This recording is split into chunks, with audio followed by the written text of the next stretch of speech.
దిష్టి అన్నప్పుడు మామూలుగా మనం ఏదైనా ఇంటి గృహప్రవేశాలు అవి చేసుకున్నప్పుడు గుమ్మడికాయ తీయడం కానీ ఇతరత్రా కానీ దిష్టి బొమ్మను పెట్టడం కానీ ఈవెన్ పంట పొలాల వాటికి కూడా పెడుతుంటాం.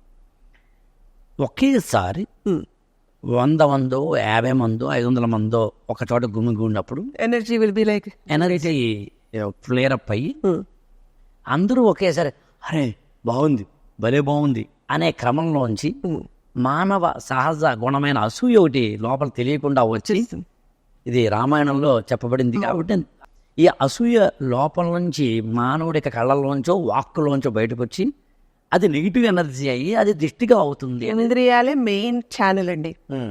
కొంతమంది స్పర్శ ద్వారా వస్తుంది, ఇదే స్పర్శ ద్వారా పునీతమయ్యి తీసేసే శక్తి కూడా ఉంటుంది.